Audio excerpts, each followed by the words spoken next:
मुगल वंश दोस्तों ये मात्र एक ऐसा टॉपिक है जहाँ से आपको हर एग्ज़ाम में क्वेश्चन देखने को मिलेंगे और वो सभी क्वेश्चंस जो आप लोगों के लिए इम्पोर्टेंट हैं और आप लोगों के एग्ज़ाम के लेवल के हैं तो वे सभी हमने आज इस वीडियो में कवर किए हैं। बस आप लोगों को ये वीडियो अंत तक पूरा ज़रूर देखना है। शुरुआत कर लेंगे आज के हमारे पहले क्वेश्चन के साथ में। दोस्तों आज का पहला क्वेश्चन दिया है कि बाबर के संदर्भ में निम्नलिखित कथनों पर विचार कीजिए, यानी कि इन तीन कथन में से दोस्तों कौन कौन से हैं जो कि सही हैं। तो यहाँ पर देखिए, बाबर सर्वप्रथम फरगना का शासक बना था। दोस्तों ये कथन सही है। इसके बाद है कि बाबर ने 1504 में काबुल पर अधिकार किया था। दोस्तों ये कथन भी सही है। वह तैमूर वंश से संबंधित था। दोस्तों ये कथन भी सही है, यानी कि इसके हिसाब से हमारा ऑप्शन डी इस क्वेश्चन का सही आंसर हो जाएगा। केवल 1, 2 और 3, ठीक है ना। आगे बढ़ेंगे कि खानवा के युद्ध में बाबर द्वारा पराजित किए जाने वाला राजपूत राजा कौन था। Very important question. सही उत्तर है राणा सांगा। तो मेरे प्यारे साथियों, बाबर के द्वारा पराजित किया गया राजपूत राजा था राणा सांगा, यानी कि ऑप्शन नंबर ए इस क्वेश्चन का सही आंसर है राणा सांगा, ठीक है ना। निम्नलिखित कथनों पर विचार कीजिए। बाबर के भारत में आने के फलस्वरूप। तो मेरे प्यारा साथियों, यहाँ पर बाबर के भारत आने के फलस्वरूप इस क्षेत्र में तैमूरी यानी कि तिमुरिद राजवंश स्थापित हुआ था। बाबर के भारत में आने के फलस्वरूप, ठीक है ना। तो दोस्तों इसके हिसाब से हमारा ऑप्शन नंबर बी इस क्वेश्चन का सही आंसर रहेगा, केवल 3, ठीक है ना। आगे है कि हुमायूं के संदर्भ में निम्नलिखित कथनों पर विचार कीजिए। हुमायूं के संदर्भ में दोस्तों यहाँ पर इस क्वेश्चन का सही आंसर रहेगा कि 1530 ईस्वी में आगरा की गद्दी पर बैठा था दोस्तों कौन, तो हुमायूं, ठीक है दोस्तों। इसके अलावा पूर्वी भारत का प्रवेश द्वार कहे जाने वाले चुनार दुर्ग पर घेरा डालते समय उसका सामना शेर खान से हुआ था। दोस्तों ये हमारे दोनों कथन सत्य रहेंगे, यानी कि इस क्वेश्चन का सही आंसर रहेगा ऑप्शन सी 1 और 2 दोनों, ठीक है दोस्तों।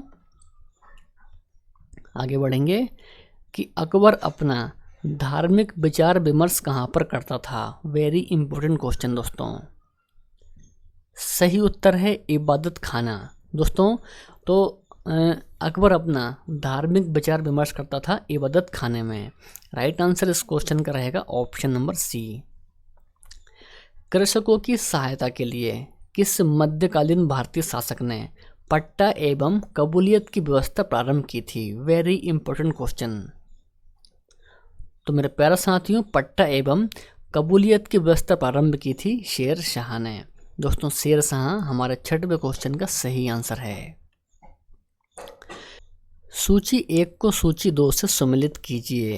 दोस्तों यहाँ पर दी है लड़ाई और यहाँ पर संबंधित वर्ष, यानी कि किस वर्ष में कौन सा युद्ध हुआ था। तो मेरे प्यारा साथियों यहाँ पर देखिए, पानीपत का प्रथम युद्ध हुआ था 1526 में, ठीक है। खानवा का युद्ध दोस्तों ये हुआ था 1527 में, ठीक है दोस्तों। चौसा का युद्ध हुआ था 1539 में, यानी कि 1539 में। और दोस्तों कन्नौज का युद्ध हुआ था 1540 में। तो आपको ये सभी युद्ध ध्यान में रखने हैं दोस्तों, यहाँ से परीक्षाओं में काफ़ी ज़्यादा क्वेश्चन पूछे जाते हैं, ठीक है ना। मात्र एक मुट्ठी बाजरे के चक्कर में मैंने अपना साम्राज्य खो दिया होता, इस कथन को आप किस मध्यकालीन शासक से संबंधित करेंगे। तो राइट आंसर रहेगा दोस्तों शेरशाह सूरी से, यानी कि राइट आंसर इस क्वेश्चन का रहेगा शेरशाह सूरी। निम्नलिखित में से किस स्मारक का निर्माण शेरशाह ने करवाया था। तो मेरे प्यारे साथियों, दिल्ली की किला यानी कि एक कोहना मस्जिद दोस्तों, इसका निर्माण करवाया था शेरशाह ने। तो ये आपको ध्यान में रखना है। सम्राट अकबर के द्वारा निम्न में से किसको जरी कलम की उपाधि प्रदान की गई थी। अकबर के द्वारा जरी कलम की उपाधि किसको प्रदान की गई थी। सही उत्तर रहेगा मोहम्मद हुसैन। तो मेरे प्यारे साथियों, मोहम्मद हुसैन को अकबर के द्वारा जरी कलम की उपाधि प्रदान की गई थी। राइट आंसर इस क्वेश्चन का ऑप्शन ए हो जाएगा। आगे बढ़ेंगे आईन ए अकबरी पुस्तक का लेखक कौन है? सही उत्तर है अबुल फजल। दोस्तों अबुल फजल है आईन ए अकबरी पुस्तक के लेखक। चलिए तो आगे बढ़ेंगे। जब ईस्ट इंडिया कंपनी का गठन हुआ था तो उस समय भारत का मुगल बादशाह कौन था? तो मेरे प्यारा साथी, उस समय भारत का मुगल बादशाह था अकबर। ठीक है ना। चलिए तो नेक्स्ट क्वेश्चन के लिए आंसर कीजिए। जहांगीर ने सर थॉमस रो को कहाँ मिलने का अवसर दिया था? Very important question. सही आंसर है अजमेर। तो मेरे प्यारे साथियों, जहांगीर ने सर थॉमस को अजमेर में मिलने का अवसर प्रदान किया था। तो ये भी आपको बिल्कुल ध्यान में रखना है। हमारा अगला क्वेश्चन कि अकबर ने दीन ए इलाही किस वर्ष में प्रारंभ किया था? दीन ए इलाही किस वर्ष में प्रारंभ किया था? सही उत्तर है 1582। भू राजस्व प्रशासन के क्षेत्र में शेरशाह एवं अकबर के मध्य निम्नलिखित में से कौन निरंतरता की कड़ी थी? तो मेरे प्यारे साथियों, वे थी टोडरमल। यानी कि राइट आंसर इस क्वेश्चन का ऑप्शन नंबर बी रहेगा, टोडरमल। अकबर के द्वारा बनाई गई कौन सी इमारत का नक्शा बौद्ध विहार के अनुरूप है? तो मेरे प्यारे साथियों, पंचमहल का नक्शा बौद्ध विहार के अनुरूप है, जो कि अकबर के द्वारा बनवाई गई इमारत थी। यानी कि हमारा इस क्वेश्चन का सही उत्तर ऑप्शन नंबर ए हो जाएगा। अकबर के दरबार में आने वाला प्रथम अंग्रेज व्यापारी कौन था? तो मेरे प्यारे साथियों, अकबर के दरबार में आने वाला प्रथम अंग्रेज व्यापारी था राल्फ फिच। दोस्तों राल्फ फिच इस क्वेश्चन का सही आंसर रहेगा।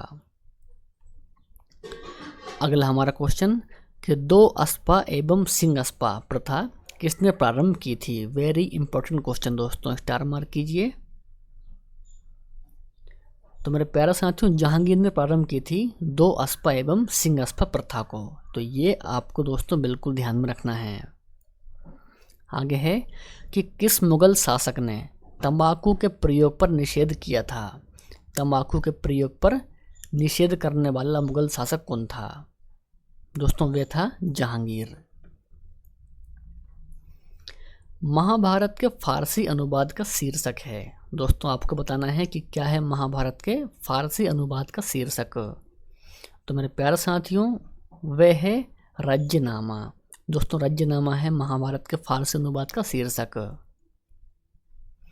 21 क्वेश्चन कि निम्नलिखित अंग्रेजों में से किसे जहांगीर ने खान की उपाधि से सम्मानित किया था? तो मेरे प्यारे साथियों, कैप्टन विलियम हॉकिंस। दोस्तों कैप्टन विलियम हॉकिंस को जहांगीर ने खान की उपाधि प्रदान की थी। तो राइट आंसर इस क्वेश्चन का ऑप्शन ए रहेगा। शेरशाह को अपनी वीरता से प्रभावित करने वाले जैता और कुंपा किस स्थान से संबंधित थे? तो मेरे प्यारे साथियों, जैता और कुंपा दोस्तों ये संबंधित थे मारवाड़ से। तो हमारे इस प्रश्न का सही उत्तर रहेगा मारवाड़। अगला है कि निम्नलिखित मस्जिदों में से किसका निर्माण मुगल सम्राट शाहजहां के द्वारा किया गया था? सही उत्तर है जामा मस्जिद। दोस्तों दिल्ली की जामा मस्जिद का निर्माण किया गया था मुगल सम्राट शाहजहां के द्वारा। राइट आंसर इस क्वेश्चन का ऑप्शन नंबर ए है। हुमायूं द्वारा लड़े गए 4 प्रमुख युद्धों का तिथि के अनुसार सही क्रम अंकित करें। युद्ध स्थलों के नाम नीचे अंकित हैं।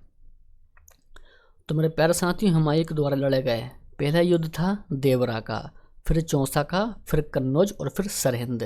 यानी कि ऑप्शन नंबर डी हमारे इस क्वेश्चन का सही आंसर रहेगा। चलिए 25 क्वेश्चन के लिए आंसर कीजिए। सूची 1 को सूची 2 से सम्मिलित कीजिए।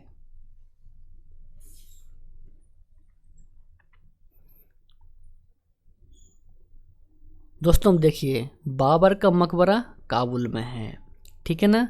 अकबर का मकबरा सिकंदरा में है, जहांगीर का मकबरा लाहौर में है और शाहजहां का मकबरा आगरा में है, ठीक है दोस्तों। तो ये सभी आपको ध्यान में रखना है। चलिए तो आगे बढ़ेंगे। बीबी के मकबरे का निर्माण किसके द्वारा करवाया गया था? तो मेरे प्यारे साथियों, बीबी के मकबरे का निर्माण करवाया गया था औरंगजेब के द्वारा। यानी कि ऑप्शन डी हमारे इस क्वेश्चन का सही आंसर है औरंगजेब, ठीक है ना। आगे है कि दिल्ली के लाल किले में मोती मस्जिद का निर्माण किसने करवाया था? सही उत्तर है औरंगजेब। दोस्तों औरंगजेब ने करवाया था दिल्ली के लाल किले में मोती मस्जिद का निर्माण। नेक्स्ट है कि इनमें से किसने बाबर को सर ए पुल के युद्ध में पराजित किया था, यानी कि इनमें से किसने बाबर को सर ए पुल के युद्ध में पराजित किया था। तो मेरे प्यारा साथियों इस क्वेश्चन का सही आंसर है शेरवानी खां। दोस्तों शेरवानी खान ने किया था बाबर को सर ए पुल के युद्ध में पराजित। ऑप्शन नंबर बी हमारे इस क्वेश्चन का यहाँ पर सही उत्तर है। निम्नलिखित में से किस युद्ध में एक पक्ष के द्वारा प्रथम बार तोपों का उपयोग किया गया था। तो मेरे प्यारे साथियों तोपों का पहली बार उपयोग किया गया था पानीपत के प्रथम युद्ध में। राइट आंसर इस क्वेश्चन का ऑप्शन ए है। मुगल चित्रकला किसके शासनकाल में अपनी पराकाष्ठा पर पहुंची थी। सही उत्तर है जहांगीर के काल में। तो मेरे प्यारे साथियों जहांगीर के काल में चित्रकला अपनी पराकाष्ठा पर पहुंची थी। ठीक है ना। आगे है 31 क्वेश्चन कि बाबर ने अपने बाबरनामा में किस हिंदू राज्य का उल्लेख किया है। बिल्कुल दोस्तों स्टार मार्क करेंगे इस क्वेश्चन को। तो मेरे प्यारे साथियों बाबर ने बाबरनामा में मेवाड़ राज्य का उल्लेख किया है। सही उत्तर इस क्वेश्चन का रहेगा ऑप्शन सी मेवाड़। किस मुगल सम्राट ने अपने शासनकाल में सर्वाधिक हिंदू अधिकारियों की नियुक्ति की थी। तो मेरे प्यारे साथियों सर्वाधिक संख्या में हिंदू अधिकारियों की नियुक्ति की थी औरंगजेब ने। तो राइट आंसर इस क्वेश्चन का रहेगा औरंगजेब, और ये आपको दोस्तों बिल्कुल ध्यान में रखना है। चलिए अगला क्वेश्चन है कि निम्नलिखित मध्ययुगीन शासकों में से कौन एक उच्च शिक्षित था। तो मेरे प्यारे साथियों शेरशाह था एक उच्च शिक्षित, यानी कि ऑप्शन डी सही उत्तर है। मुगल शासन में तांबे का सिक्का क्या कहलाता था। तांबे का सिक्का क्या कहलाता था। तो राइट आंसर है दाम। दोस्तों दाम कहलाता था तांबे का सिक्का। बनारस एवं इलाहाबाद में तीर्थ यात्रा कर की समाप्ति के लिए किसने मुगल बादशाह के सामने बनारस के पंडितों का नेतृत्व किया था। तो मेरे प्यारे साथियों तीर्थ यात्रा कर की समाप्ति के लिए बनारस में पंडितों का नेतृत्व किया था कविंद्राचार्य ने। राइट आंसर इस क्वेश्चन का रहेगा ऑप्शन सी कविंद्राचार्य। आगे है कि निम्नलिखित में से किस वंश ने सर्वप्रथम अकबर के साथ वैवाहिक संबंध स्थापित किया था। सही उत्तर है कछवाहों से। तो मेरे प्यारे साथियों अकबर के साथ वैवाहिक संबंध स्थापित किया था कछवाहों ने।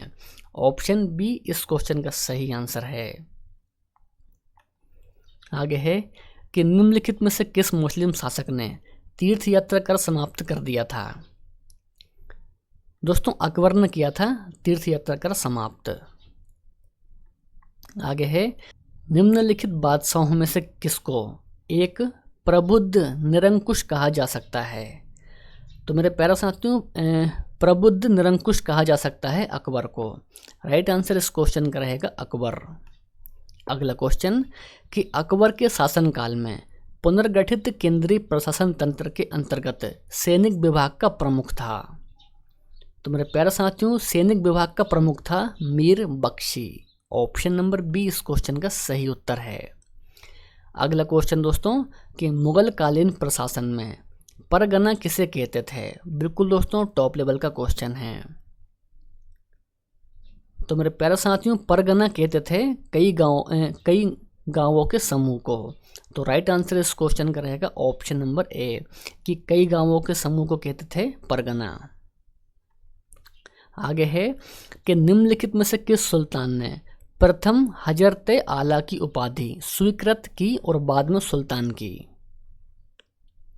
सही उत्तर है शेरशाह सूरी ने। तो मेरे प्यारे साथियों शेरशाह सूरी ने प्रथम हजरत आला की उपाधि और बाद में सुल्तान की उपाधि स्वीकार की थी। तो ये आपको दोस्तों बिल्कुल ध्यान में रखना है। इंग्लैंड की रानी एलिजाबेथ प्रथम का समकालीन भारतीय राजा कौन था। सही उत्तर है अकबर। दोस्तों अकबर था रानी एलिजाबेथ प्रथम के समकालीन।